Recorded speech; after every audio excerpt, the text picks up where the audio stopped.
The Medieval Week is back again, and now it's time for the 2025 edition.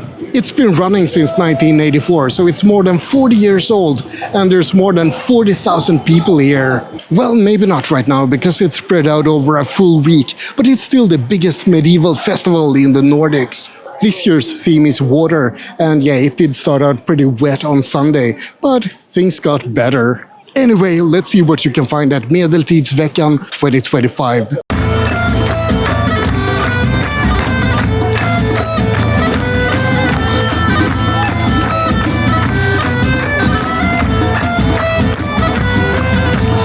At first, the medieval week centered around the year 1361, when the Danish king Valdemar Atterdag threatened to burn down the city of Visby unless he got paid. Which basically proves that the Danes are just bullies, or possibly the mob, the Danish mob. But since then, the festival has included a lot more elements from the early and the late Middle Ages, as well as the Viking Age. And of course, pure fantasy stuff that has nothing to do with historical accuracy. The market has been part of the medieval week since the start, and it's still very much the main area of the festival. But there's also tons of activities all over the town of Visby, some official and some not. And some cost money and some not. If you really want to see everything that happens at Medieval Week, well, good luck with that. What's the weather like up there? Thank you, it's raining. Bastard. Sorry. Have you always been this tall? Yes, I've started eating like only long foods, cucumbers and stuff, and it worked. Pasta? Yes, only not soft, only hard. I was going to ask if you're hard as well, but that's not appropriate. No, not appropriate at all for any of us, because I'm in the wrong height, you see, in a crowd. That's terribly wrong. Terribly wrong. Do you have any wise words for the people at Medeltidsveckan? Yes, of course. If you're ever at Medeltidsveckan, step 1, see our shows. Step 2, don't do anything that I do. I see me as a bad example. You are never worthless in this world. You could always be used as a bad example.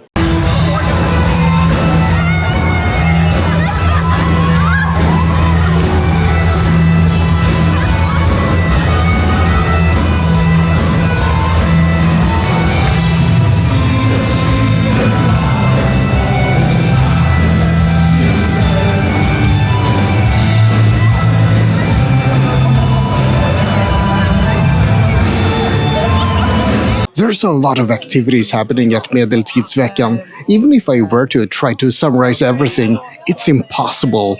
You can see jesters and fire shows and storytellers, and there's lectures with historical information and a lot of cultural events. To be honest, I haven't really checked out a lot of those. And there's a lot of music, like all over the place actually. Everything from small impromptu concerts to, well, very organized concerts as well. And you have different meetups and picnics and just small events happening all the time. I have to give a special shout out to the Santa Tower Walk. It's 5 kilometers of drunken debauchery. Good stuff in other words. And you have various competitions in musical performances or dirty songs or improv comedy or physical games. And for most people, all of these events is a good excuse to drink beer or wine in the sun and to socialize. Despite all the cool events and everything happening, the social aspects is most likely the most important part of the medieval week.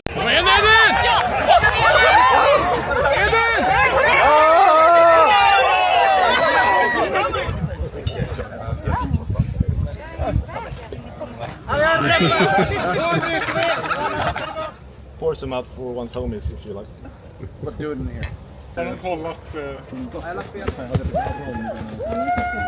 Leroy Jenkins!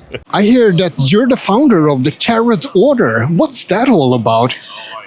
Long story, we're just a group of friends who started going to Medieval Week and for some reason we had a flag that's sort of shaped like a carrot for unrelated reasons, and we thought it was fun to be the Carrot Order. And I usually describe us as sort of the hobbits on Medieval Week. We just like to eat and have fun and sing, and we take things kind of casually around here. How many breakfasts have you had today? Well, you always need a second breakfast, right? So at least 2. What do you think is best about Medeltidsveckan? Oh, I mean, everything. It's too much to mention. I think everyone is just wearing beautiful clothes. It's very relaxed. I always say it's the best week of the year because, you know, it's just the vibes and it's history and it's singing and it's music and it's drinks and it's everything coming together. So I just, there's no week that I would rather be in than this week, and no place, and with no people I would rather spend my time with than these people. It almost sounds like you're media trained. This is a perfect answer. Thank you. I don't usually talk about this, but I have talked to media before. Not to brag, but... Oh, so famous person, I see. No. Yeah. Quite famous. I'm working on it. Hopefully now I'm gonna, spread my... You're gonna be known by dozens. Ooh, yeah, I mean, I take what I can get, Speaking of events at Medeltidsveckan, one very big event is the Jousting tourney that happens every year, several times actually. It's an awesome spectacle and I highly recommend that you visit it. Even if I actually skipped it this year, there's just been so much else to do. Something I did see instead is the Battle of Visby that only happens once every third year. It's a reenactment of the slaughter outside of the Visby city walls when the Danish attacked in 1361. It's wild and it's chaotic and it's very impressive to see. Den 24 juli 1361 besegrade skutarna i en fruktansvärd batalj. Rakt emot dem. Bågskyttarna kan inte försvara sig ifall de blir angripna. Och nu gör ryttarna ytterligare ett anfall upp mot den gutniska bakre leden, bort mot bågskyttarna. Vänder om och attackerar bakifrån.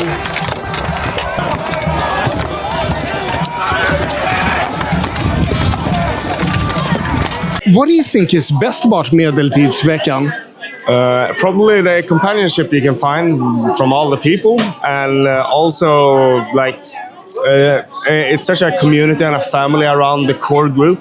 So if you've been here for long enough, you get to know enough people, so you get to enjoy so much life. And as long as you have medieval clothes on, you can always join any camp basically and ask if you can either eat with them or join them for a drink. Most people always say yes. I have 3 friends here. I don't know if you guys... and these guys didn't know anyone until yesterday. And I introduced them to so many people, and everyone was extremely welcoming to them. It's the same with you. We met today, and now you're sitting here while we've been eating, drinking a beer with us. If someone hasn't been to Medeltidsveckan, what do you think is a good tip for them? If you're going to travel alone, search as a volunteer. You get the fare for free. You get to camping and entry tickets to all concerts for free, and you get to know so many people. So you always have a friend. I'm noticing a lot of pirates here. What's this all about? Yeah, this is one of our yearly traditions here in the Medieval Week where we are raiding the harbor. We're a bunch of pirates from different crews.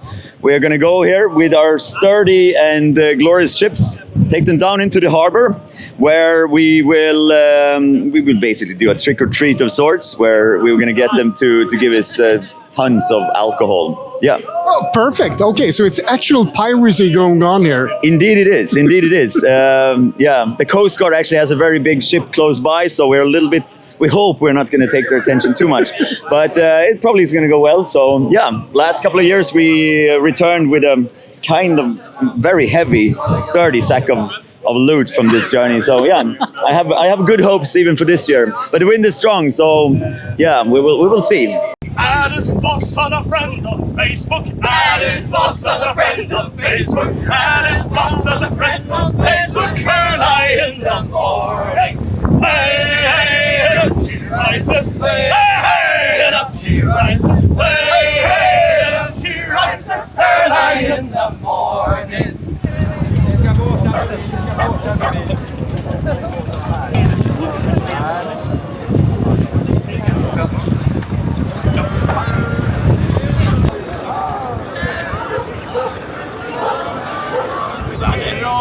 You're wrong. You will not be.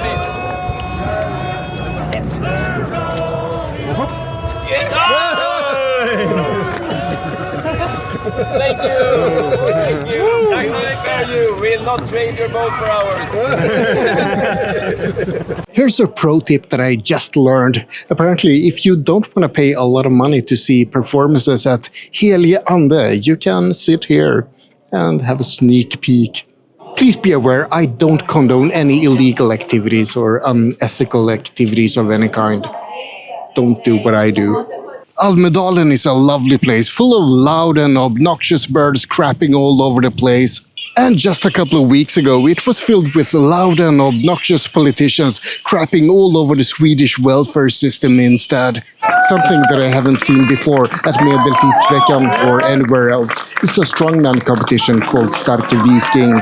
Or technically, it's a strong man, strong woman, and strong child competition. I've been wanting to see this competition for years when it's taking place at Birka outside of Stockholm. But the Birka event always takes place at the same time as Närcon, so I'm always missing it. And now I can finally see it, but I'm not gonna compete. I'm weak as hell.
I hope you don't mind wasps, cause there are quite a few of them here.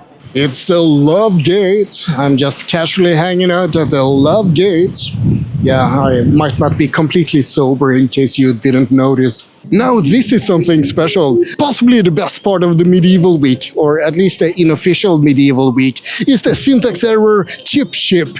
Chip tunes for the win. Yeah, it may not have all that much to do with the medieval stuff, but it's still awesome. And I think that Oscar might have an argument for why chiptunes and medieval music are similar. They're both very melodic and relying on limited hardware. If you don't know what syntax error is, check it out. It's Stockholm's premier geek nightclub.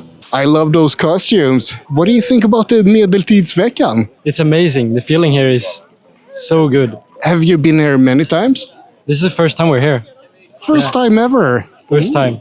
And you dressed up in horns and a shirt and everything. I was here in civilian clothes. I had to buy my clothes last time.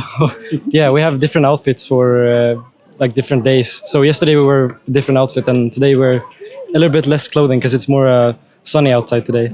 Makes sense. And that's a good idea. So you won't smell as much as some people. Oh yeah, but I think it's a good idea to smell as well because that's the medieval vibe as well. You should be drunk and smelly. That's the point of Medeltidsveckan. Yes, absolutely.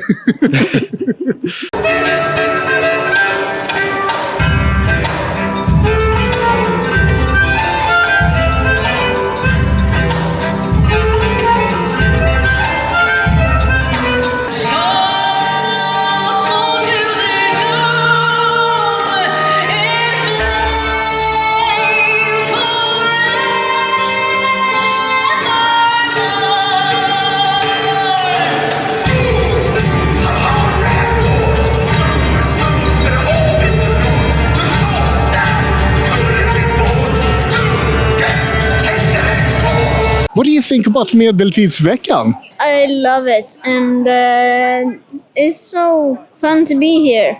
But I don't like the boat because I always think it will go under because of the waves. Oh, okay. Like the big boat. Yeah. The ferry. Have you been many times to Medeltidsveckan? I've been almost my whole life.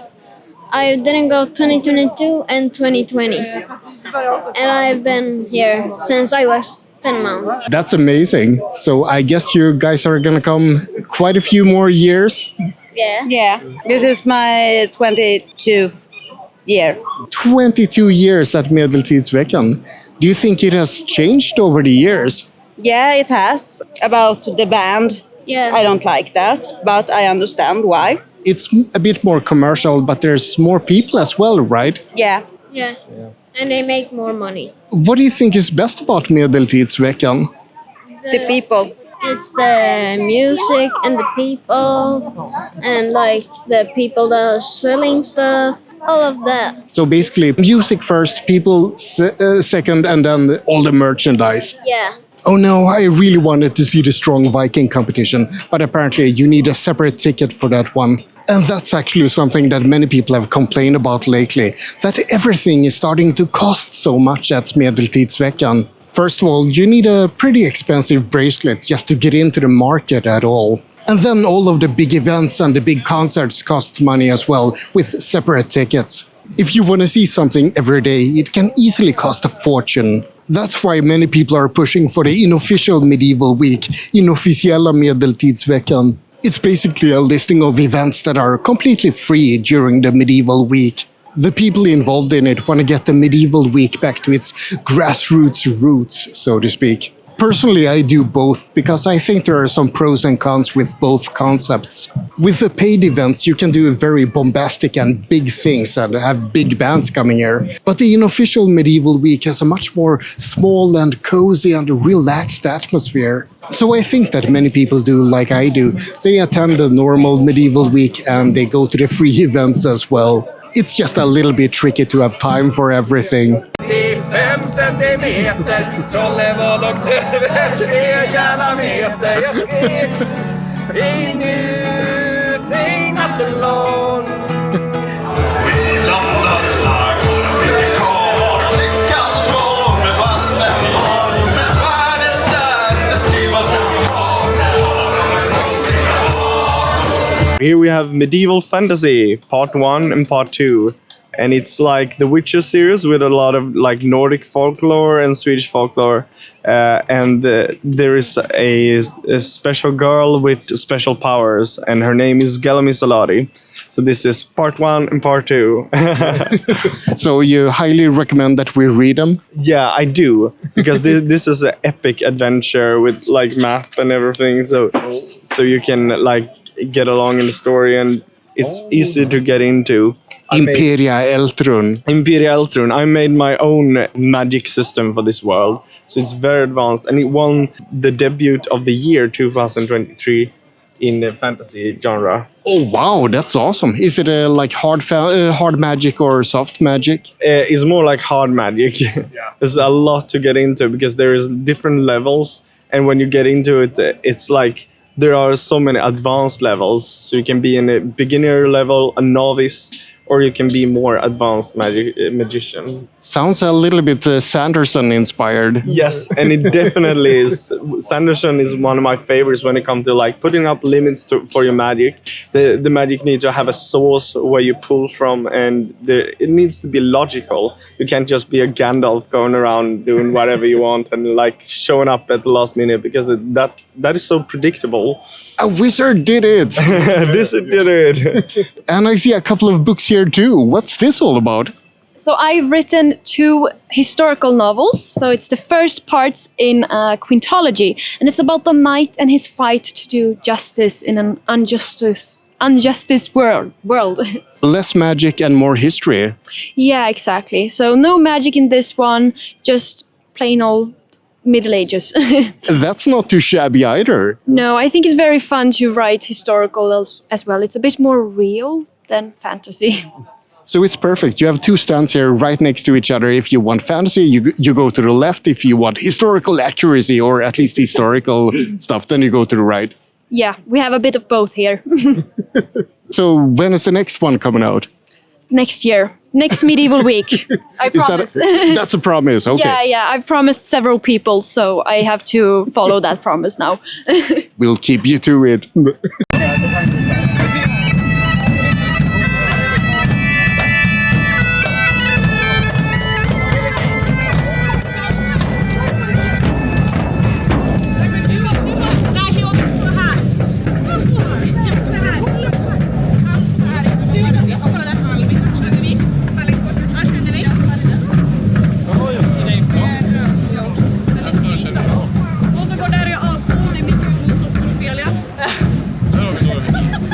I think I should mention something very important about the medieval week, something that many people treasure dearly. I'm of course talking about alcohol.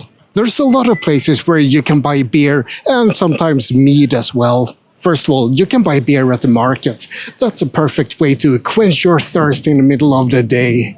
And then you also have a number of popular medieval pubs like Klosterlängan or Frimis, also called Bistra Haren. I still don't know if there's actually any difference between Frimis and Bistra Haren, and at this time I'm too afraid to ask. And one of the most popular pubs is Kapitelhusgården, which is actually quite awesome, but they do charge a covered charge in the evening, a whopping 50 kronor. It's not much, but for many people it's the principle of the thing. Still, if you go there before 7 p.m., then it's free, so it's the best of both worlds. It's free and you can drink beer and be merry. What do you think is best about Medeltidsveckan? I think it's the atmosphere, really. Everyone is here to have a good time. Everyone's very chill. They sort of give of themselves when they come here. They dress up. They're part of the atmosphere, and they all want to have a good time. So everyone contributes and it makes it a good event, right? Yeah, exactly. And there's lots of aspects to it. Like it's the music aspect. A lot of people are here for the concerts, which are great. But also just hanging out, all the handicraft, the reenactment, the good times, the good vibes.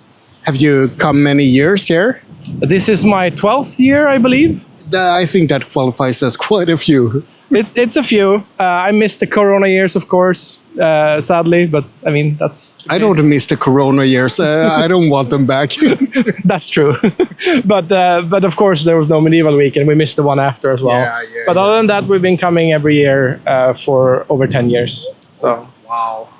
Yeah, that's impressive. Do you think it has changed a lot over the years? I mean, it's changed a little. It's a little more controlled now with the bands and everything. For us, it hasn't been a big change because it's been a non-issue just to buy the band. But I know for a lot of people that was a big point of contention, and a lot of us stay the same as well. Like it's the same places you go to drink. It's same people. It's the same people. Like.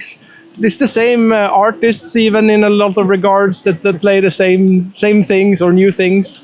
So it's very familiar. It's very familiar. It's comfortable. It's like putting on your favorite pair of shoes. This video might end up a bit weird and disjointed. It's been a week full of activities, and I'm actually not really sure what I've filmed during this week. But I hope that it still gave you a bit of an insight into what it's like at Medeltidsveckan, the medieval week. And maybe it's actually a good thing that I haven't planned this video, that I'm just walking around and seeing what happens, because that's what you do here. If you have any questions about Medeltidsveckan, feel free to ask me and I'll try to answer, even if I'm not that much of an experienced Medeltidsveckan goer, yet at least. And with a little bit of luck, maybe I gave you some inspiration to come here.